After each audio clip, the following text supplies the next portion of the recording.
السلام علیکم ورحمۃ اللہ وبرکاتہ۔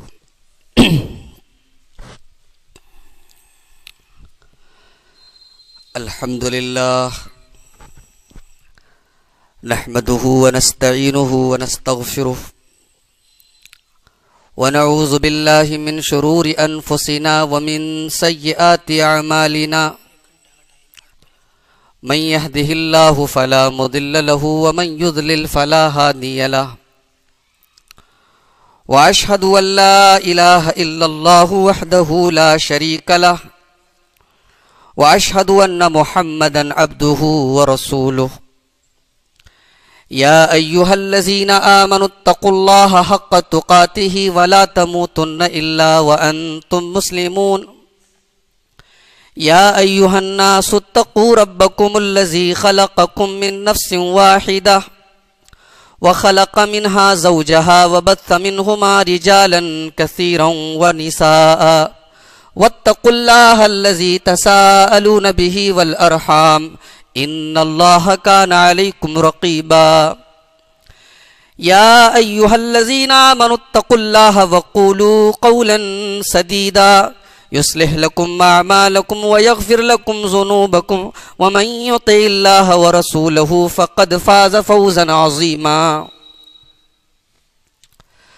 أما بعد فإن خير الحديث كتاب الله وخير الهدي هدي محمد صلى الله عليه وسلم وشر الأمور محدثاتها وكل محدثة بدعة وكل بدعة ضلالة وَكُلَّ ضَلَالَةٍ فِي النَّارِ اعوذ باللہ من الشیطان الرجیم بسم اللہ الرحمن الرحیم یا ایہا الذین آمنوا لا تحرموا طیبات ما احل اللہ لکم ولا تعتدوا ان اللہ لا يحب المعتدین۔ معزز علماء کرام، محترم بزرگوں، نوجوان ساتھیوں، پیارے بچوں، پردہ نشین ماں اور بہنوں، اخلاق کی فضیلت اور اہمیت پر ہمارے انتہائی محترم شیخ محمد عزیر سلفی حفظہ اللہ سے انتہائی فاضلانہ خطاب آپ نے سماعت کیا۔ آج کے اس دور میں اخلاق پر توجہ دینے کی زیادہ ضرورت ہے، جماعتی طور پر بھی اور ملی طور پر بھی۔ آج غیر مذہب کے لوگوں کو بھی ہم اپنے اخلاق کے ذریعے اپنے قریب کر سکتے ہیں اور غیر مسلک کے لوگوں کو بھی اپنے اخلاق سے قریب کر سکتے ہیں۔ ہماری جماعت کو، ہمارے نوجوانوں کو اخلاق کی بہت زیادہ حسن اخلاق کی ضرورت ہے۔ اللہ تعالی ہمیں یہ دولت اپنے اندر پیدا کرنے کی توفیق عطا فرمائے اور بد اخلاقی کی تمام اقسام سے اللہ تعالی ہم سب کی حفاظت فرمائے۔ دنیا میں ہر دور میں دو قسم کی برائیاں بہت پائی جاتی تھی۔ ایک برائی یہ تھی کہ اللہ تبارک و تعالیٰ نے کسی چیز کو حلال کیا ہے، اسے دنیا والے حرام سمجھنے لگتے تھے، اور دوسری برائی یہ تھی کہ اللہ تبارک و تعالیٰ نے کسی چیز کو حرام قرار دیا ہے، اسے حلال سمجھا جانے لگتا تھا۔ شریعت میں یہ دونوں غلط ہے۔ اللہ نے اگر کسی چیز کو حلال کیا ہے تو ہمیں کوئی رائٹ نہیں، کوئی ادھیکار نہیں کہ ہم اسے حرام سمجھیں، اور یہ بھی اللہ کی نظر میں بہت بڑا گناہ ہے۔ عرب کے اندر مکہ کے مشرکین بہت ساری چیزوں کو اپنے من سے حرام کر لیتے تھے۔ کچھ جانوروں کو وہ غیر اللہ کے نام پہ چھوڑ دیتے تھے کہ ان کا گوشت نہیں کھا سکتے، ان کا دودھ نہیں پی سکتے، ان کی سواری نہیں کر سکتے۔ یہ ان کا ٹریڈ تھا، ان کا ٹریڈیشن تھا، ان کا رواج تھا، ان کے سماج کا ایک حصہ تھا۔ اللہ تبارک و تعالیٰ نے سورہ مائدہ کی آیت نمبر 103 کے اندر ان کی اس گندی رسم کا بائیکاٹ کیا.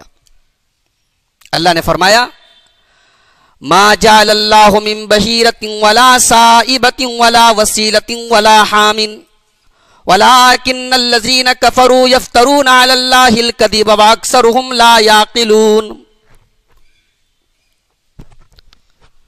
اللہ تبارک و تعالی نے بحیرہ نام کی کوئی چیز نہیں بنائی. بحیرہ کیا ہوتا تھا؟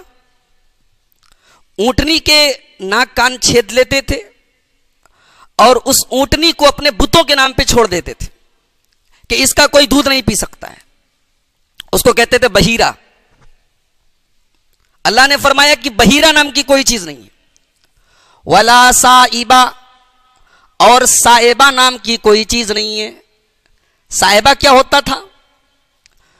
اونٹ کو یا اونٹنی کو چھوڑ دیتے تھے. جیسے ہمارے یہاں ہندوستان کے اندر بھی بہت سارے باباؤں کے نام پہ، بزرگوں کے نام پہ لوگ سانڈ کو چھوڑ دیتے ہیں یا گائے کو چھوڑ دیتے ہیں. ہمارے بولتے ہیں نا چھٹا سانڈ، اس کو چھوڑ دیا گیا ان کے معبود کے نام پہ، تو اس کو سائبہ کہا جاتا ہے.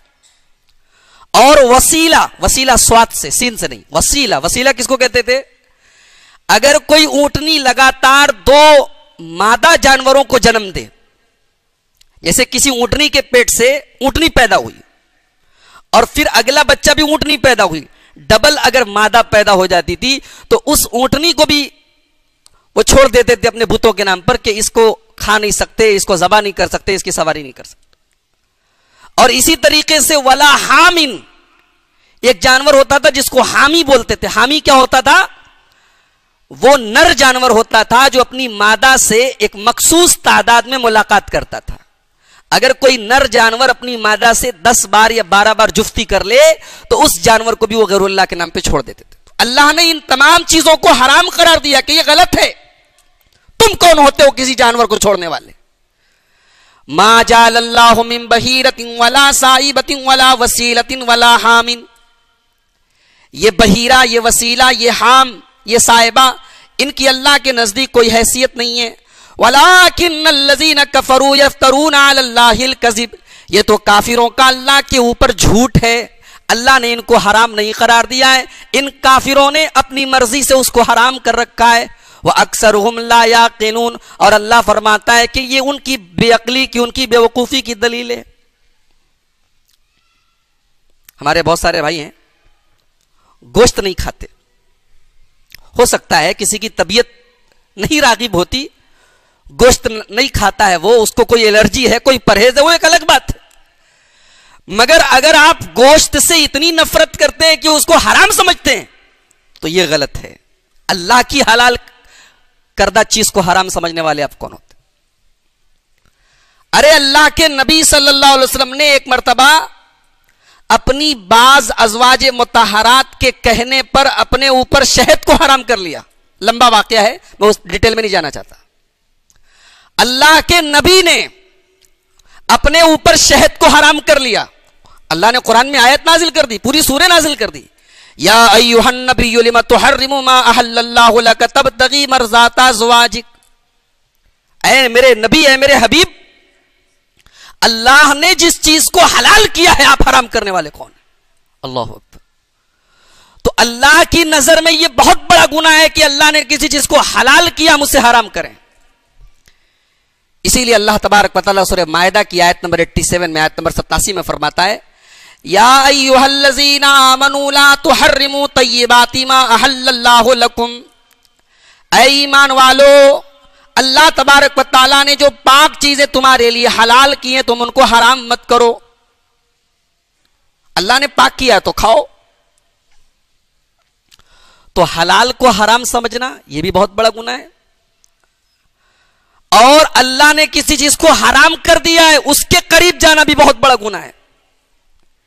اسی لیے اللہ تبارک و تعالیٰ قرآن کریم میں سورہ نساء کے اندر فرماتا ہے، سورہ نساء کی آیت نمبر 29 کے اندر، یا ایھا الذین آمنوا لا تاکلوا اموالکم بینکم بالباطل. اے ایمان والو، تم ایک دوسرے کے مال کو ناجائز طریقے سے، باطل طریقے سے نہ کھاؤ. الا ان تکون تجارتا عن تراض منکم. ہاں تجارت کرو, بزنس کرو, حلال طریقے سے کمائی کرو, حرام اور ناجائز طریقے سے تم مال مت کھاؤ, یہ بہت بڑا گناہ ہے. اور ہمارے پیارے نبی جناب محمد الرسول اللہ صلی اللہ علیہ وسلم دنیا میں اسی لیے آئے کہ ہمارے لیے حلال بتا دیں اور حرام بتا دیں. ہمارے لیے حلال کیا ہے یہ بھی ہمارے نبی نے بتا دیا, اور حرام کیا یہ بھی ہمارے نبی نے بتا دیا. اسی لیے اللہ کے نبی فرماتے ہیں, اللہ کے پیارے نبی کے بارے میں اللہ تعالیٰ قرآن میں کہتا ہے وَيُحِلُّ لَهُمُ الطَّيِّبَاتِ وَيُحَرِّمُ عَلَيْهِمُ الْخَبَائِثَ. اے لوگو ہم نے تمہیں وہ نبی دیا ہے جو حلال چیزوں کو, پاک چیزوں کو تمہارے لیے حلال کرتے ہیں, وَيُحَرِّمُ عَلَيْهِمُ الْخَبَائِثَ اور ناپاک چیزوں کو تمہارے لیے حرام کرتے ہیں. سورہ اعراف کی آیت نمبر 157 میں اللہ نے یہ بات فرمائی کہ ہمارے نبی ہمارے لیے پاک چیزوں کو حلال کرنے آئے اور ناپاک چیزوں کو حرام کرنے آئے. پتہ یہ چلا کہ اللہ نے کسی ناپاک چیز کو ہمارے لیے حلال نہیں کیا اور کسی پاک چیز کو ہمارے لیے حرام نہیں کیا. اگر اتنی بات آپ کو سمجھ میں آ گئی تو اب ایک بات اور سمجھ لیجئے. ایک ہوتا ہے حلال, ایک ہوتا ہے حرام, اور ایک ہوتا ہے کہ پتہ نہیں کہ حلال ہے کہ حرام ہے. اس کا کیا کریں؟ حلال پتہ ہے تو بھائی چلو استعمال کریں, کھائیں. حرام پتہ ہے تو بچیں. اگر پتہ نہ ہو کہ حلال ہے کہ حرام ہے تب کیا کریں؟ آئیے ایک حدیث پاک آپ کے سامنے پیش کرتا ہوں. امام مسلم رحمۃ اللہ علیہ صحیح مسلم میں یہ حدیث لائیں, حدیث نمبر 1599. اللہ کے پیارے نبی فرماتے ہیں, بہت غور سے سنیے گا یہ حدیث. ان الحلال بین, حلال بالکل واضح اور کلیئر ہے. وان الحرام بین, اور حرام بالکل کلیئر ہے. وبینہما مشتبہات, اور کچھ چیزیں ایسی ہیں جو ڈاؤٹ والی ہیں, جو شک والی ہے, جو مشتبہ ہیں, جن کے اندر شک ہے کہ حلال ہے کہ حرام ہے. اللہ کے پیارے نبی فرماتے ہیں فَمَنِ اتَّقَى الشُّبْهَاتِ اسْتَبْرَأَ لِدِينِهِ وَعِرْضِهِ. اگر کوئی آدمی اپنے آپ کو ان ڈاؤٹ والی چیزوں سے, ان شک والی چیزوں سے بچا لے تو اس نے اپنے دین کو بچا لیا, اپنی آبرو کو بچا لیا. حرام سے تو بچتا ہی ہے. اگر کوئی آدمی ان ڈاؤٹ والی, شک والی چیزوں سے بھی اپنے آپ کو بچائے تو اللہ کے پیارے نبی فرماتے کہ اس نے اپنے دین کو بچا لیا, اپنی عزت کو بچا لیا. وَمَنْ وَقَعَ فِي الشُّبْهَاتِ, اور جو آدمی ڈاؤٹ والے کام کرنے لگے, شک والے کام کرنے لگے, جن کے بارے میں کلیئر پتہ نہیں کہ حلال ہے کہ حرام ہے, اگر وہ ان کاموں کو کرنے لگے, وہ تجارت اور بزنس کرنے لگے جس کے بارے میں کلیئر نہیں ہے, اگر کوئی آدمی ایسے ڈاؤٹ والے کام کرنے لگے تو اللہ کے نبی فرماتے وقع فی الحرام, وہ ایک نہ ایک دن حرام کام بھی کرنے لگے گا, حرام بھی کھانے لگے گا. یعنی غور کیجئے کہ حرام سے تو بچنا ہی ہے. اگر کسی چیز کے بارے میں شک ہو کہ پتہ نہیں حلال ہے کہ حرام, اس سے بھی بچنا ہے. اللہ کے نبی بڑی پیاری مثال دیتے ہیں, کہتے دیکھو کرائی یرعا حول الحما, ایک آدمی اپنے جانوروں کو چراتا ہے میدان میں, اس کے میدان کی بارڈر جہاں ختم ہوتی ہے دوسرے کا کھیت شروع ہو جاتا ہے.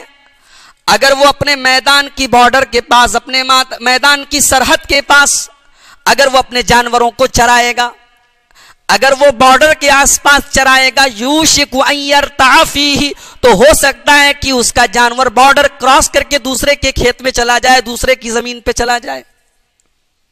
ایسا پاسبل ہے کہ نہیں؟ اگر کوئی آدمی کسی کے کھیت کے بازو میں اس کا کھیت ہے, اس کے بغل میں اس کا کھیت ہے, اور وہ اپنے جانور کو چرا رہا ہے, تو اگر بارڈر کے بالکل قریب میں چرائے گا تو جانور ہے, وہ بارڈر کے اس پار بھی جا سکتا ہے. اللہ کے نبی نے فرمایا بس یہی سمجھ لو, اللہ نے جس چیز کو حرام کر دیا ہے وہ بارڈر ہے, بارڈر کے قریب بھی مت جاؤ, اس لیے کہ بارڈر کے قریب جاؤ گے تو ہو سکتا ہے کراس کر دو. الا وان لکل ملک حما, الا وان حم اللہ محارمہ. اللہ کے نبی فرماتے ہیں کہ ہر بادشاہ کی کوئی نہ کوئی بارڈر ہوتی ہے, کوئی نہ کوئی سرحد ہوتی ہے, اور اللہ کی بارڈر کیا ہے؟ حرام چیزیں ہیں، لہذا حرام چیزوں کے قریب بھی نہ جاؤ۔ اس کے بعد حدیث پاک کا آخری ٹکڑا غور کرنے کے لائق۔ ہم لوگ کہتے ہیں نا فلاں آدمی داڑھی رکھے ہوئے ہے، چہرے پر سجدے کا نشان ہے، بہت متقی اور پرہیزگار ہے۔ بے شک داڑھی رکھنا یہ تقوی کی نشانی ہے، بے شک 5 ٹائم کی نماز کا پابند ہونا یہ تقوی کی نشانی ہے، مگر یہ کافی نہیں ہے۔ کسی کا داڑھی والا ہو جانا، کسی کا نمازی ہو جانا یہ تقوی کے لیے کافی نہیں ہے۔ تقوی کا اصل تعلق جو ہے وہ دل سے ہے۔ اللہ کے پیارے حبیب فرماتے ہیں صلی اللہ علیہ وسلم، الا وان فی الجسد مضغۃ، اے لوگو انسان کے سینے میں، انسان کے شریر میں ایک چیز ایسی بھی ہے، اذا صلحت صلح الجسد کلہ، اگر وہ چیز صحیح ہے تو انسان کا پورا بدن صحیح ہے، واذا فسدت فسد الجسد کلہ، اور اگر وہ چیز گڑبڑ ہے تو انسان پورا کا پورا گڑبڑ ہے۔ الا وہی القلب، وہ انسان کا دل ہے۔ دل اگر صحیح نہیں ہے، دل کے اندر کھوٹ ہے، دل کے اندر میل ہے، دل کے اندر کجی ہے۔ اور آپ غور کریں کہ حدیث پاک میں حلال حرام کی بات کرتے کرتے اللہ کے نبی نے دل کا ذکر کیوں کیا؟ اس لیے کہ جب دل ٹیڑھا ہو جاتا ہے، جب دل سخت ہوتا ہے، تبھی آدمی حلال چھوڑ کے حرام کی طرف جاتا ہے۔ تو میرے بھائیوں، یہ آج کا جو دور ہے یہ فتنوں کا دور ہے، یہ فتنوں کا دور ہے۔ بہت سارے فتنے آج اپنی آنکھوں سے ہم دیکھ رہے ہیں۔ جیسے بارش ہوتی ہے اور بارش کا پانی جب ہمارے گھر پہ آتا ہے تو کھڑکی کی بوچھاریں کچھ نہ کچھ کمرے میں آ جاتی ہیں۔ آج اتنے فتنے ہیں کہ وہ فتنے ہمارے گھروں تک آ چکے ہیں۔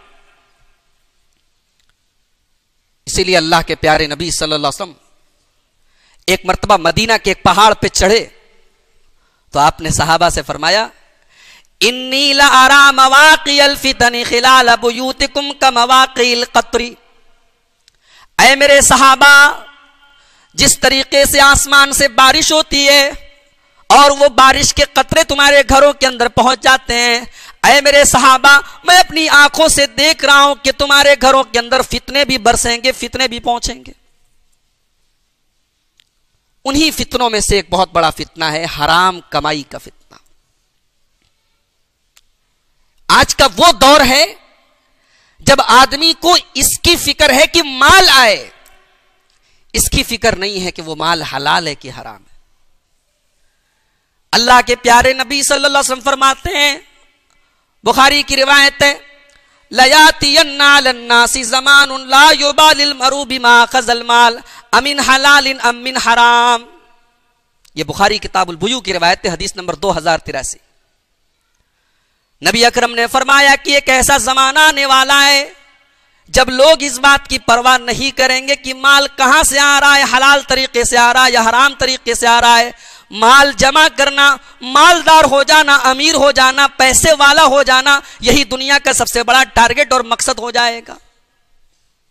اور جب یہ دور آ جائے، یہ حالات آ جائے تو سمجھ جاؤ کہ قیامت قریب ہے۔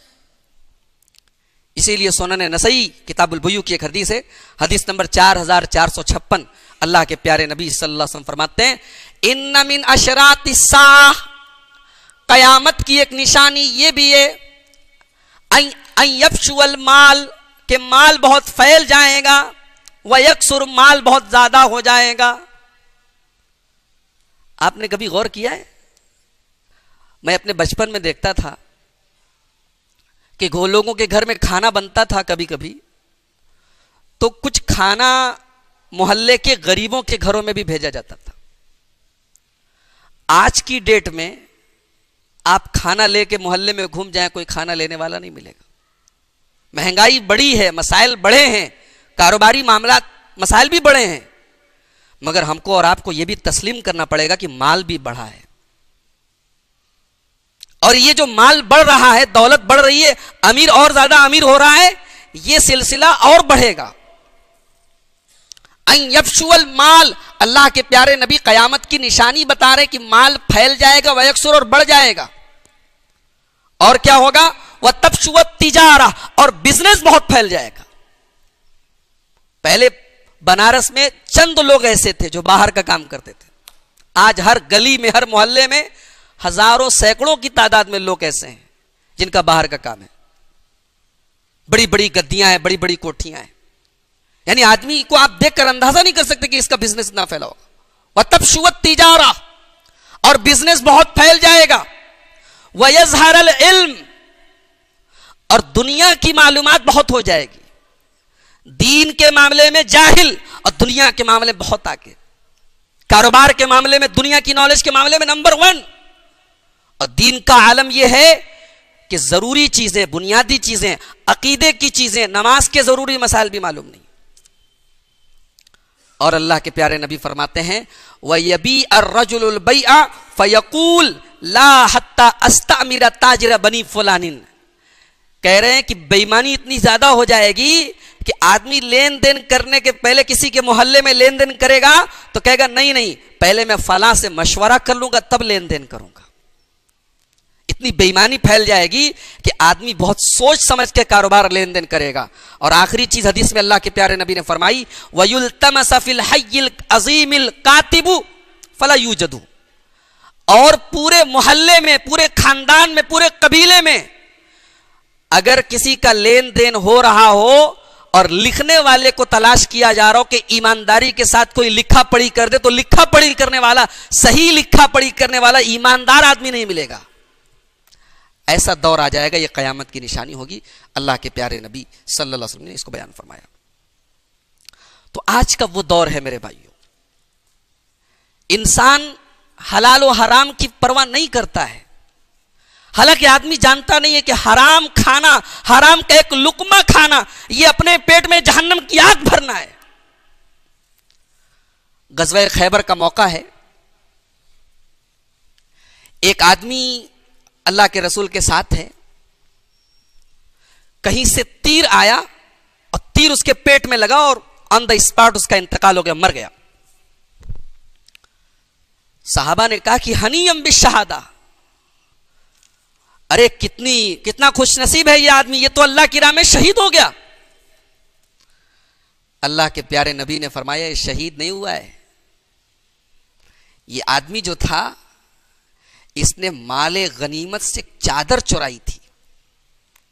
ان شملہ، اس نے ایک چادر چورائی تھی. چادر سمجھتے نا، ایک چادر مال غنیمت کا بھی بٹوارا نہیں ہوا تھا، اس نے اللیگل طریقے سے، غلط طریقے سے مال غنیمت کی ایک چادر لے لی تھی.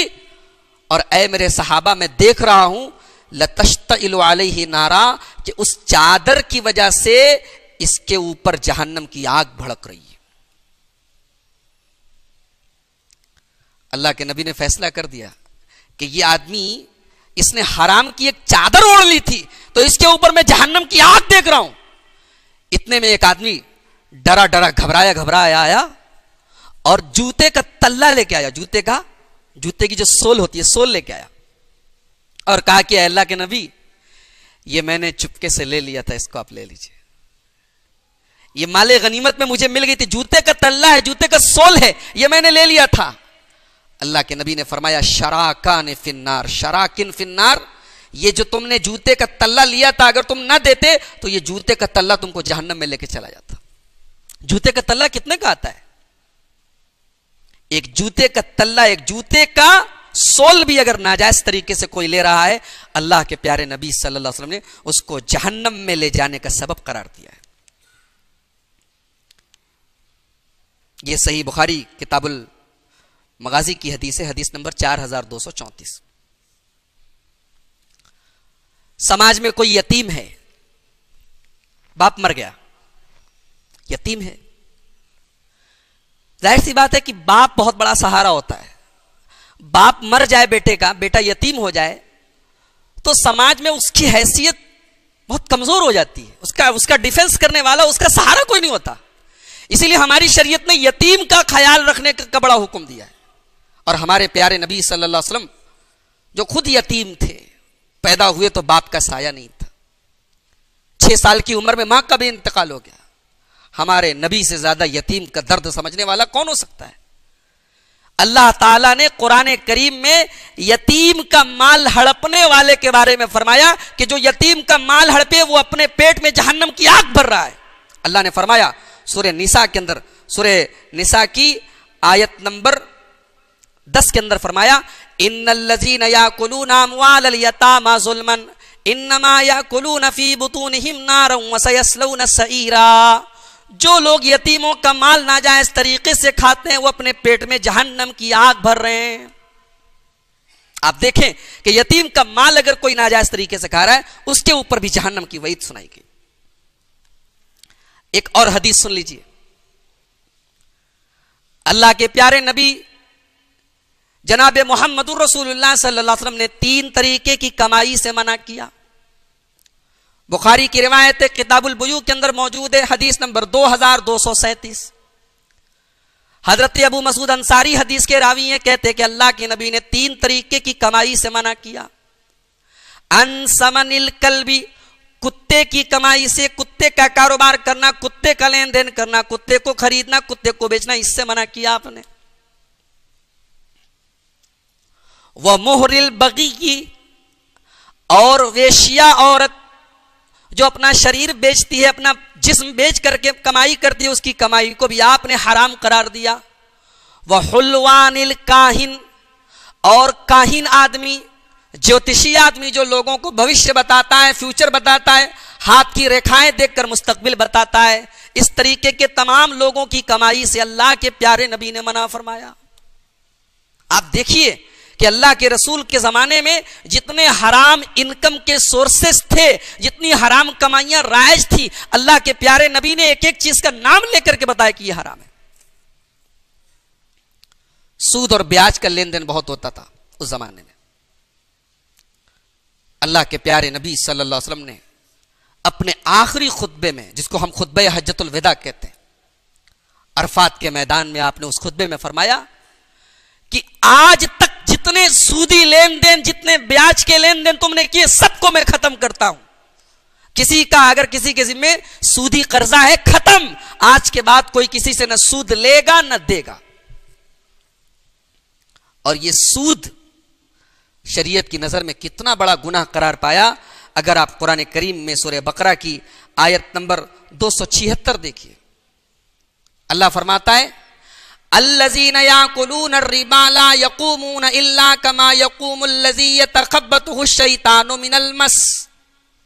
جو لوگ سود کھاتے ہیں، بیاج کھاتے ہیں، سود پر قرضہ دیتے ہیں، سود کی رقم کھاتے ہیں، وہ جب قیامت کے دن اٹھیں گے تو وہ اس انسان کی طرح اٹھیں گے جس کو شیطان نے چھو کر کے پاگل کر دیا ہو. ذالک بانہم قالوا، یہ سود کھانے والے حرام خور لوگ کہتے ہیں کہ سود اور بیاج میں حرج کیا ہے، گناہ کیا ہے. انما البیع مثل الربا، سود اور بیاج بھی تو کاروبار ہی کی طرح ہے. دیکھیے جب سود حرام کیا گیا تو کافروں نے، خاص طور سے یہودیوں نے کہا کہ عجیب بات ہے، ہم 10 کا مال خرید کے 12 روپے میں بیچ دیں تو 2 روپیہ منافع حلال ہے، اور ہم نے 10 روپیہ کسی کو قرضہ دے کے 12 لے لیا تو حرام ہو گیا. فرق کیا ہے دونوں میں؟ یہ ان کافروں نے، ان مشرکوں نے اعتراض کیا کہ اے محمد صلی اللہ علیہ وسلم، آپ کہتے ہیں کہ سود حرام ہے، تو یہ بتائیے کہ سود میں اور کاروبار میں فرق کیا ہے؟ کاروبار میں بھی منافع ہوتا ہے اور سود میں بھی منافع ہوتا ہے.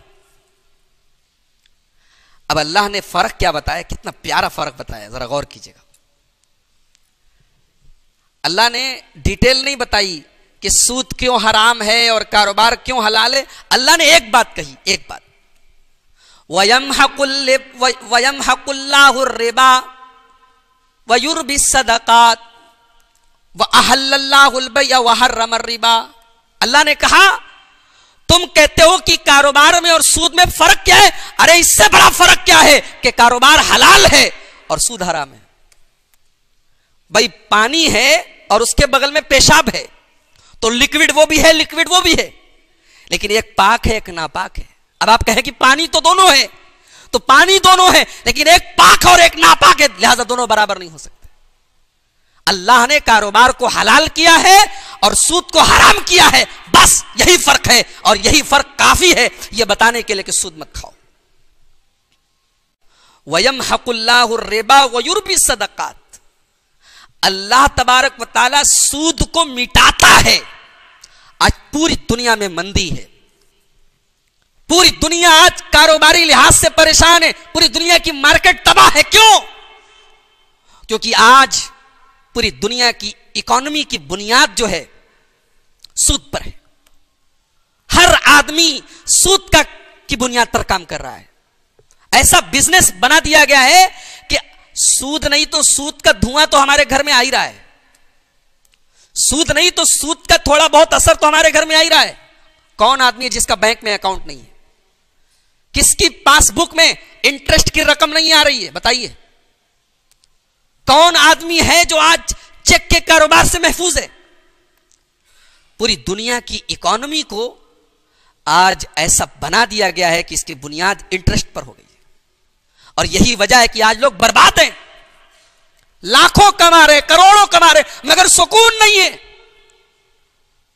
کینسر کی بیماریاں ہیں، ٹی بی کی بیماریاں ہیں، خطرناک بیماریاں ہیں، لوگ پریشان ہیں، ادھر کما رہے ہیں ادھر خرچ کر رہے ہیں۔ کیوں؟ اللہ کی طرف سے مار پڑ رہی ہے۔ یمحق اللہ الربا، اللہ نے کہہ دیا اللہ سود کو مٹاتا ہے۔ جس کاروبار کی بنیاد سود پر ہوگی، جس بزنس کی بنیاد انٹرسٹ پر ہوگی، اللہ نے کہہ دیا کہ ہم اس کو مٹائیں گے۔ وَيُرْبِي الصَّدَقَاتِ، اور حلال کمائی کماؤ گے، اللہ کی راہ میں صدقہ دو گے تو ہم اور بڑھائیں گے۔ اور جانتے ہیں یہ سود کتنا بڑا گناہ ہے؟ اگر کوئی آدمی یہ کہے کہ مولوی صاحب آپ کی تقریر اپنی جگہ لیکن میں سود کا کاروبار کروں گا، قرآن کی آیت اپنی جگہ مگر میں سودی کاروبار کروں گا، اگر کوئی اس ڈھٹائی پر اتر جائے، اگر کوئی اس سینہ زوری پر اتر جائے تو قرآن کیا کہتا ہے؟ یا ایھا الذین آمنوا اتقوا اللہ وذروا ما بقی من الربا ان کنتم مؤمنین، اے ایمان والو اللہ سے ڈرو اور سود کا لین دین بند کر دو اگر تم ایمان والے ہو۔ فإن لم تفعلوا، اگر تم نے سود کا لین دین بند نہیں کیا، اگر تم نے سود کھانا بند نہیں کیا، فأذنوا بحرب من اللہ ورسولہ، تو تم اللہ سے اور اس کے رسول سے لڑائی اور جنگ کرنے کے لیے تیار ہو جاؤ۔ یعنی سود کھانے والا ایک طریقے سے اللہ سے اور اس کے رسول سے جنگ کر رہا ہے۔ میں سمجھتا ہوں کہ اتنا خطرناک لب و لہجہ قرآن کریم میں شرک کے علاوہ کسی اور گناہ کے لیے استعمال نہیں کیا گیا کہ جس کام کے کرنے پر یہ کہا جائے کہ اگر تم نے یہ کام کیا تو تم اللہ سے اور اس کے رسول سے لڑائی کر رہے ہو۔ اور آپ جانتے ہیں سود کا کھانا ہی، بیاج کا کھانا ہی حرام نہیں ہے، بیاج کسی کو کھلانا بھی حرام ہے، بیاج کسی کو دینا بھی حرام ہے۔ اللہ کے پیارے نبی لعنت فرماتے ہیں، مسلم شریف کی روایت ہے، اللہ کے پیارے نبی نے لعنت فرمائی آکل الربا، بیاج کھانے والے پر، وموکلہ، بیاج کھلانے والے پر، وکاتبہ، اور بیاج کا لین دین لکھنے والے پر، وشاہدہ، اور بیاج کے لین دین کی گواہی دینے والے پر۔ اور آپ نے فرمایا ہم سواء، یہ سب کے سب برابر ہیں، سب کے سب برابر ہیں۔ اسی لیے علماء کہتے ہیں کہ جس بینک میں سودی، اور آج تو تمام بینکوں میں سودی کام ہوتا ہے، بینک میں کسی بھی طریقے کی جاب کرنا مسلمان کے لیے جائز نہیں، کیونکہ ظاہر سی بات ہے کہ آپ اس میں تعاون کر رہے ہیں، اس میں مدد کر رہے ہیں، آپ اس سودی لین دین میں کام کر رہے ہیں۔ لکھنے والا، گواہی دینے والا، سب پر اللہ کے نبی نے لعنت کی۔ اور یہ اتنا بڑا گناہ ہے کہ ابن ماجہ کی ایک حدیث میں اللہ کے پیارے نبی نے فرمایا الربا 70 حوبا، سود اور بیاج کے 70 درجے ہیں، 70 درجے ہیں، اس کے اندر 70 برائیاں ہیں۔ ایسرھا ان ینکح الرجل امہ، اور اس کا سب سے ہلکا درجہ یہ ہے کہ آدمی اپنی سگی ماں کے ساتھ غلط کام کرے، اپنی سگی ماں کے ساتھ شادی کر لے، اپنی سگی ماں کے ساتھ زنا کرے۔ یہ جتنا بڑا گناہ ہے یہ سود اور بیاج کے مقابلے میں سب سے ہلکا گناہ ہے۔ آج ہمارا نوجوان طبقہ راتوں رات امیر بننا چاہتا ہے، اسکیمیں آتی رہتی ہیں، ہماری کمپنی میں جڑ جاؤ ہم تمہیں امیر بنا دیں گے، ہماری کمپنی میں جڑ جاؤ ہم تمہیں لکھ پتی بنا دیں گے، کروڑ پتی بنا دیں گے۔ آج ملٹی نیشنل ملٹی لیول کمپنیاں، multi level marketing multi national کمپنیاں آج پورے ہندوستان میں پھیلی ہوئی ہیں مختلف ناموں سے، اور آئے دن کوئی نہ کوئی کمپنی ہمارے شہر میں آتی ہے اور ہمارا نوجوان طبقہ بہت تیزی سے اس کے ساتھ جڑ جاتا ہے۔ یاد رکھیے یہ ملٹی لیول مارکیٹنگ کیا ہوتی ہے، میں تھوڑا سا اس پر روشنی ڈالنا چاہتا ہوں۔ ملٹی لیول مارکیٹنگ کا مطلب یہ ہوتا ہے کہ یہ بوتل ہے، اس کی قیمت 5 روپیہ ہے، اس کی ایگزیکٹ قیمت 5 روپیہ ہے جو مارکیٹ ویلو ہے۔ میں نے آپ کو یہ سامان 10 روپے کا بیچا اور میں نے آپ سے یہ کہا کہ آپ کو میں یہ سامان 10 روپے میں بیچ رہا ہوں، تھوڑا سا مہنگا بیچ رہا ہوں، مگر آپ ایک کام کیجئے، آپ 2 لوگوں کو ممبر بنائیے اور یہ سامان آپ ان کو بیچیے، ان کو جب آپ بیچیں گے تو میں اتنا منافع آپ کو دوں گا۔ اب اس طریقے سے پوری ایک چین بنتی ہے، ایک جال بنتا ہے، اسی کو نیٹ ورکنگ بولتے ہیں، کہ ایک آدمی ہے اس کے نیچے 2 آدمی ہیں، پھر ان دونوں کے نیچے 2 آدمی، اس طریقے سے پوری نیٹ ورکنگ ہے۔ اور اس میں مقصد سامان کو بیچنا نہیں ہوتا ہے، اصل مقصد جو ہوتا ہے وہ لوگوں کو ممبر بنانا ہوتا ہے۔ تو اس میں سب سے پہلا جو اس مارکیٹنگ کے حرام ہونے کا سب سے پہلا جو سبب اور وجہ ہے کہ یہ ایک طریقے سے جوا ہے۔ جوا کیسے؟ اس میں جو ملٹی لیول ہے، یعنی ایک آدمی جس کے نیچے بہت سارے لوگ جڑے ہیں وہ مہینے میں 1 لاکھ روپیہ کما رہا ہے، اور ایک آدمی جو ابھی کمپنی سے جڑا اور وہ کسی کو ممبر نہیں بنا سکا تو اس نے 500 کا سامان 1000 میں خریدا، اس کا نقصان ہو رہا ہے۔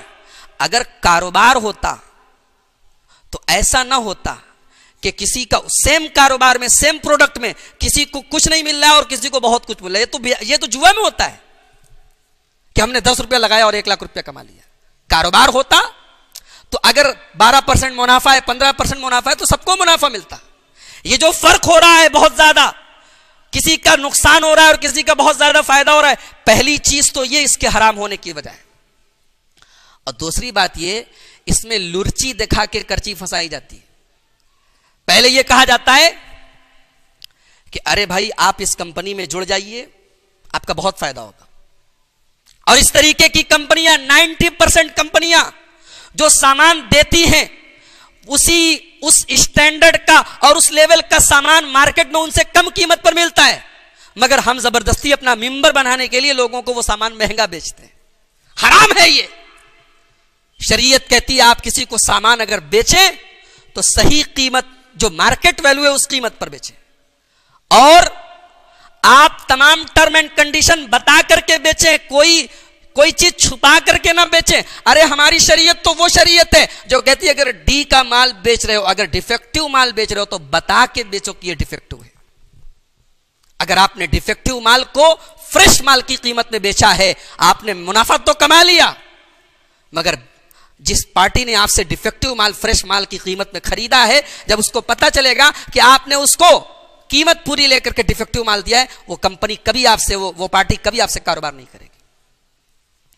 اسی لیے اللہ کے نبی فرماتے ہیں البیعان بالخیار ما لم یتفرقا، جب 2 آدمی خرید اور بیچ کرتے ہیں، سامان خریدتے اور بیچتے ہیں، تو جب تک سودا فائنل نہ ہو جائے تو دونوں کو اپنا سودا کینسل کرنے کا پورا حق ہے۔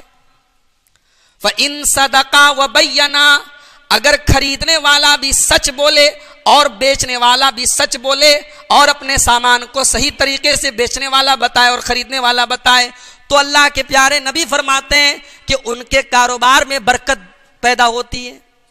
وَإِن كَذَبَا وَكَتَمَا، اگر دونوں جھوٹ بولیں اور بیچنے والا اپنے سامان کی غلط قیمت بتائے اور خریدنے والا قیمت کچھ بتا کے کچھ پر خریدے، جھوٹ بولے اور چھپا لے، تو اللہ کے پیارے نبی فرماتے ہیں محقت برکت بیعہما، ان کے کاروبار کی برکت مٹا دی جاتی ہے۔ یہ جو برکت ہوتی ہے نا، برکت، یہ برکت کوئی نظر آنے والی چیز نہیں ہے، یہ انویزیبل چیز ہے، یہ محسوس ہوتی ہے۔ ایک آدمی کم کماتا ہے، اس کی کمائی کم ہے، لیکن اگر اس کے مال میں برکت ہے، اگر وہ حلال طریقے سے کما رہا ہے، اس کو سکون ہوگا، اس کے گھر میں آرام ہوگا، امن ہوگا۔ اور ایک آدمی لاکھوں کروڑوں کما رہا ہے، اگر اس کے مال میں برکت نہیں، وہ بے سکونی، تالاب میں جتنی مچھلی یہ سب خرید لیتا ہوں میں. یا جانور اگر کوئی بیچ رہا ہے تو جانور کے تھن کے اندر جتنا دودھ ہے، کہتا ہے کہ اس جانور کے تھن کے اندر جتنا دودھ ہے میں خرید لیتا ہوں. ایسا کاروبار اسلام کی نظر میں حرام ہے. اسلام انتہائی ٹرانسپیرنٹ، ہماری شریعت انتہائی ٹرانسپیرنٹ کاروبار کرنے کی تعلیم دیتی ہے کہ ہم کیا بیچ رہے ہیں، کیا خرید رہے ہیں، قیمت کیا ہے، بالکل کلیئر ہونی چاہیے. بھئی جانور کے تھن میں پتہ نہیں 5 لیٹر دودھ نکلے گا کہ 10 لیٹر نکلے گا کہ 2 لیٹر نکلے گا، تو جب دودھ باہر آ جائے گا تب آپ اس کو خریدیں گے، بیچیں گے. اسی لیے اللہ کے نبی نے ایسا کاروبار کرنے سے منع کیا، اس کو بیع غرر بتایا، اس کو دھوکے والا کاروبار، دھوکے والی بیع قرار دیا ہے. تو ملٹی لیول مارکیٹنگ جو آج ہمارے نوجوان ساتھیوں میں بہت پاپولر ہو رہی ہے. اچھا اس میں کیا ہوتا ہے، لوگ دلیل کیا دیتے ہیں، ارے فلاں مولوی صاحب بھی جڑے ہوئے ہیں. مولوی صاحب کے عمل کو بھی قرآن و حدیث پر پرکھا جائے گا. مولوی صاحب کا کسی کمپنی سے جڑ جانا یہ اس کمپنی کے حق ہونے کی دلیل نہیں ہے. ارے فلاں دیکھو فلاں جگہ کتنے نیک لوگ ہیں، متقی لوگ ہیں، وہ لوگ بھی جڑے ہوئے ہیں. شریعت کی نظر میں، شریعت کی کسوٹی پر وہ ملٹی لیول مارکیٹنگ کا جو کام ہے وہ صحیح ہے کہ نہیں، ہم یہ دیکھیں گے. تو اس میں پہلا نقصان تو یہ ہے کہ پروڈکٹ سے مطلب نہیں رہتا، ممبر سازی سے مطلب رہتا ہے. دوسرا نقصان یہ ہے کہ پروڈکٹ جو ہوتا ہے مارکیٹ ویلو سے کافی کمزور ہوتا ہے اور قیمت اس کی زیادہ لی جاتی ہے. اور تیسرا نقصان یہ ہوتا ہے کچھ لوگ بہت فائدے میں اور زیادہ تر لوگ انتہائی گھاٹے میں. اور چوتھی بات یہ ہے کہ اس طریقے کی جو کمپنیاں ہیں وہ زیادہ تر گھوٹالے باز ہوتی ہیں. کچھ دن وہ پیسہ مارکیٹ سے کلیکٹ کرتی ہیں پھر بھاگ جاتی ہیں. یہ چٹ فنڈ کمپنیاں ہوتی ہیں، فراڈ کمپنیاں ہوتی ہیں. آپ دیکھیں ملٹی لیول مارکیٹنگ کی دنیا میں بے شمار کمپنیاں آئیں، کچھ دن انہوں نے کام کیا اس کے بعد چلی گئیں. اور اسی لیے دنیا کے بہت ساری کنٹریز میں، بہت سارے ممالک میں ملٹی لیول مارکیٹنگ کی اجازت نہیں ہے. اس ملک نے بین کیا ہے کہ ہمارے ملک میں آپ نہیں کر سکتے. تو خوبصورت نعرے اور خوبصورت سلوگن اور خوبصورت دعوے پر مت جائیے، راتوں رات امیر بننے کی کوشش مت کیجیے. اللہ نے حلال راستے بے حد بنائے ہیں میرے بھائیوں، حلال راستہ اپنائیے. اللہ کے پیارے نبی نے تو حرام کے ساتھ ساتھ جس چیز میں ڈاؤٹ ہو، جس چیز میں شک ہو، اس سے بھی ہمیں اور آپ کو بچنے کا حکم دیا ہے. لہٰذا ایسی تمام چیزوں سے بچیے اور پرہیز کیجیے. اب ایک آخری بات کہہ کے بات ختم کروں گا. ہمارے جو سلف تھے، ہم لوگ سلفی ہے نا، سلفی اہل حدیث لوگ، ہمارے جو سلف صالحین تھے، جو ائمہ کرام تھے، جو صحابہ کرام تھے، جو تابعین تھے، وہ کتنی احتیاط کرتے تھے حلال و حرام کے معاملے میں. آئیے اس کی کچھ مثالیں آپ کے سامنے دیتا ہوں. حضرت عمر فاروق رضی اللہ تعالیٰ عنہ، کون نہیں جانتا، خلیفہ راشد ہیں اور حضرت ابو بکر کے بعد اس امت میں سب سے افضل انسان ہیں. حضرت عمر کہتے ہیں کننا ندعو تسعۃ اعشار الحلال مخافت ان نقع فی الحرام. حضرت عمر کہتے ہیں اگر کسی چیز میں 10 حصوں میں سے 9 حصہ حلال ہے، 1 حصہ حرام ہے.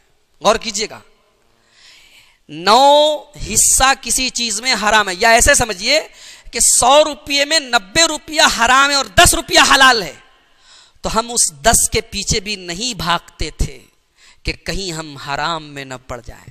یہ صحابہ کی احتیاط تھی، یہ صحابہ کی احتیاط تھی. کہتے ہیں کہ ہم 10 میں سے 9 حلال چھوڑ دیتے تھے صرف 1 حرام کی وجہ سے. ظاہر سی بات ہے کہ 1 بوتل پانی ہے، اس 1 بوتل پانی میں پیشاب کا 1 قطرہ بھی ڈال دیا جائے تو اس پورے پانی کو خراب کرنے کے لیے کافی ہے. پھر ہم یہ نہیں کہیں گے کہ نہیں صاحب پیشاب تو تھوڑی سی ہے، باقی تو پورا پانی فریش ہے، مل گیا نا اس میں. حضرت عمر کہتے ہیں کہ ہم 9 حصے حلال کے چھوڑ دیتے تھے 1 حرام کی وجہ سے. حضرت عمر کے بیٹے عبداللہ ابن عمر کہتے ہیں، بڑے غور سے سنیے گا، دین کیا ہے، اسلام کیا ہے، ذرا سوچئے. حضرت عبداللہ ابن عمر کہتے ہیں لو صلیتم حتی تکونوا کالحنایا، اگر تم نماز پڑھتے پڑھتے ٹیڑھے ہو جاؤ کمان کی طرح. کمان دیکھی کبھی آپ نے؟ کمان کیسی ہوتی ہے؟ ایسی ہوتی ہے، ٹیڑھی. نماز پڑھتے پڑھتے پیٹ اگر آپ کی ٹیڑھی ہو جائے، حضرت عبداللہ ابن عمر کہتے ہیں اتنی نماز پڑھو کہ کمان کی طرح ٹیڑھے ہو جاؤ. وَصُمْتُمْ حَتَّى تَكُونُوا كَالْأَوْتَارِ، اور اتنا روزہ رکھو کہ تیر کی طرح دبلے پتلے ہو جاؤ.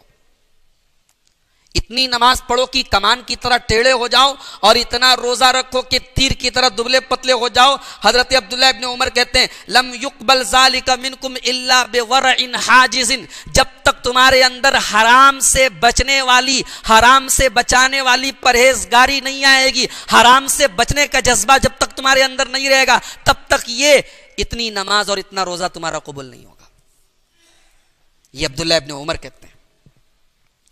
امام عبداللہ ابن مبارک بہت بڑے امام گزرے ہیں، بہت بڑے محدث گزرے ہیں. امام عبداللہ ابن مبارک کہتے ہیں لَأَنْ أَرُدَّ دِرْهَمًا مِّن شُبْهَةٍ أَحَبُّ إِلَيَّ مِنْ أَنْ أَتَصَدَّقَ بِمِئَةِ أَلْفٍ. کہتے ہیں کہ حرام کا ایک درہم، درہم بولتے سونے کے چاندی کے سکے کو، حرام کا ایک درہم میرے گھر میں نہ آئے، اس کو میں لوٹا دوں، رد کر دوں، یہ مجھے زیادہ پسند ہے کہ میں 1,00,000 دینار اللہ کی راہ میں خرچ کر دوں، 1,00,000 سونے کا سکہ اللہ کی راہ میں خرچ کر دوں. یہ اتنی بڑی نیکی نہیں ہے جتنی بڑی نیکی میں اس کو سمجھتا ہوں کہ حرام کا ایک چاندی کا سکہ بھی میرے گھر میں نہ آئے. امام یحییٰ ابن معاذ بہت بڑے بزرگ ہیں، اللہ والے ہیں، کہتے ہیں الطاعۃ خزانۃ من خزائن اللہ. کہتے ہیں کہ اللہ کی اطاعت کرنا، نیکی کا کام کرنا، یہ اللہ کا ایک خزانہ ہے، اللہ کے خزانوں میں سے ایک خزانہ ہے. الا ان مفتاحها الدعاء، لیکن اس خزانے کی چابی دعا ہے. واسنانها لقم الحلال، اور اس چابی کے دندان حلال کے لقمے ہیں. اگر ہم چاہتے ہیں کہ ہماری دعا اللہ کی بارگاہ میں قبول ہو تو دعا کی قبولیت کے لیے حلال کمائی کا ہونا ضروری ہے. اللہ کے پیارے نبی فرماتے ہیں، صحیح مسلم کتاب الزکات کی روایت ہے، کہ ایک آدمی بہت لمبا سفر کر کے آتا ہے، لمبی لمبی دعائیں کرتا ہے، لیکن اس کا کھانا حرام کمائی کا، اس کا پانی حرام کمائی کا، اس کا کپڑا حرام کمائی کا. اللہ کے پیارے نبی فرماتے ہیں فَأَنَّا يُسْتَجَابُ لِذَلِكَ، ایسے آدمی کی دعا کہاں سے قبول ہوگی؟ ایسے آدمی کی دعا قبول نہیں ہو سکتی. تو حضرت یحییٰ ابن معاذ کہتے ہیں کہ اللہ تک پہنچنا ہے تو چابی کیا ہے؟ دعا ہے. اور اس چابی کا دندانہ کیا ہے؟ حلال کے لقمے ہیں. حضرت حذیفہ المراشی فرماتے، یہ بھی بہت بڑے اللہ والے گزرے، کہتے ہیں جماع الخیر فی حرفین، دنیا کی تمام نیکی دو چیزوں میں ہے. دو چیزیں اگر تمہارے اندر ہیں تو دنیا کی تمام بھلائیاں تمہارے اندر ہیں. فی حل الکسرہ و اخلاص العمل للہ، ایک روٹی حلال ہو اور ایک عمل اللہ کے لیے ہو. روٹی کا جو ٹکڑا ہم کھا رہے ہیں وہ حلال کا ہو، اور جو ہم عمل کر رہے ہیں اللہ کے لیے کریں. یہ دو چیزیں اگر پیدا ہو جائیں، حضرت حذیفہ المراشی کہتے ہیں کہ دنیا کی تمام بھلائیاں آپ کے اندر پیدا ہو. یہ احتیاط تھی، یہ ہماری شریعت نے احتیاط ہمیں سکھائی ہے. آج میرے بھائیوں وہ احتیاط مٹ چکی ہے. اسی بنارس کے اندر، اسی ہمارے بنکر طبقے کے اندر ایک زمانہ ہم نے اپنی آنکھوں سے دیکھا ہے اور اپنے بزرگوں سے سنا ہے کہ لوگ فیگر والی ساڑی نہیں بنواتے تھے. فیگر والی ساڑی جس کے یہاں بنتی تھی، لوگ اس کے گھر دعوت نہیں کھاتے تھے. اتنی نفرت تھی اس سے. آج افسوس ہے، اپنے آپ کو اہل حدیث کہنے والے، قرآن و حدیث پر چلنے کا دعویٰ کرنے والے ہمارے بہت سارے بھائی آج فیگر کی ساڑی بنواتے ہیں، فیگر کی ساڑی پر کام کرتے ہیں، اور جب ان سے کہا جاتا ہے کہ یہ غلط ہے تو کٹ حجتی کرتے ہیں، کٹ حجتی کرتے ہیں. کوئی کہتا ہے کہ ہم یہ بنوا تھوڑی رہے، ہم تو کام کر رہے ہیں، ہم تو رولا کر رہے ہیں، ہم تو اس پہ ورک کر رہے ہیں، ہم تو اس پر رفو کر رہے ہیں، ہم تو اس پہ کام. اللہ نے اصول بتا دیا، تعاونوا علی البر والتقوی ولا تعاونوا علی الاثم والعدوان. نیکی کے کاموں میں ایک دوسرے کی مدد کرو اور برائی کے کاموں میں ایک دوسرے کی مدد مت کرو. ارے ہمارے نبی نے تو یہ احتیاط سکھائی ہے کہ مسجد میں بیٹھے ہوئے آپ کے نواسے سیدنا حسن رضی اللہ تعالیٰ عنہ مسجد میں آتے ہیں، اور صدقہ کی کھجور آئی ہوئی ہے، زکات کی کھجور آئی ہوئی ہے، وہاں پہ کھجور رکھی ہے. حضرت حسن رضی اللہ عنہ 4-5 سال کے بچے ہیں. چھوٹا بچہ کیا جانے، وہ مٹھائی دیکھتا ہے تو فوراً لپکتا ہے، میٹھی چیز دیکھتا ہے فوراً لپکتا ہے. حضرت حسن نے کھجور اٹھائی اور منہ میں ڈالنے لگے. نانا جان کی نظر پڑ گئی کہ میرا نواسا زکات کی کھجور منہ میں ڈال رہا ہے. کہا بیٹا کک نکال. کہا بیٹا اس کو تھوک. اما شعرت ان لا ناکل الصدقہ، کیا تو جانتا نہیں ہے کہ ہمارے لیے زکوٰۃ حرام ہے, ہمارے لیے صدقہ حرام ہے, ہم صدقہ نہیں کھاتے؟ بیٹا تو منہ سے نکال دے. 4 سال کے بچے کو اللہ کے پیارے نبی بتا رہے ہیں کیا حلال ہے کیا حرام ہے. آج ہمارے گھروں سے حلال و حرام کی تمیز مٹ چکی ہے میرے بھائی.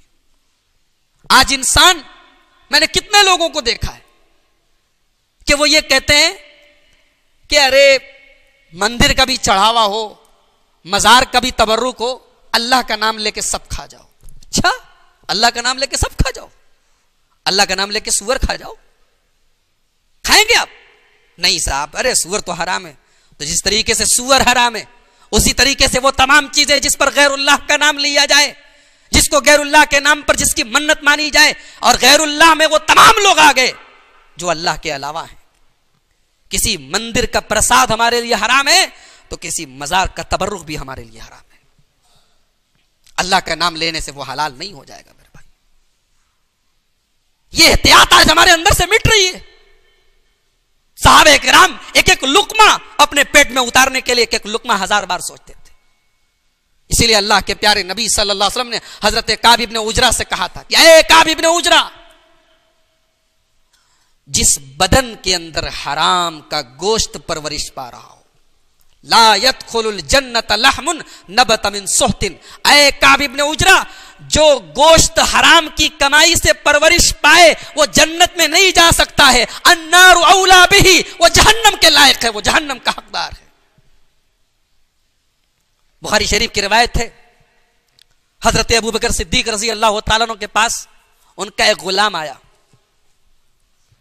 کوئی میٹھی چیز لے کے آیا, حلوہ وغیرہ لایا اور لا کر کے پیش کیا.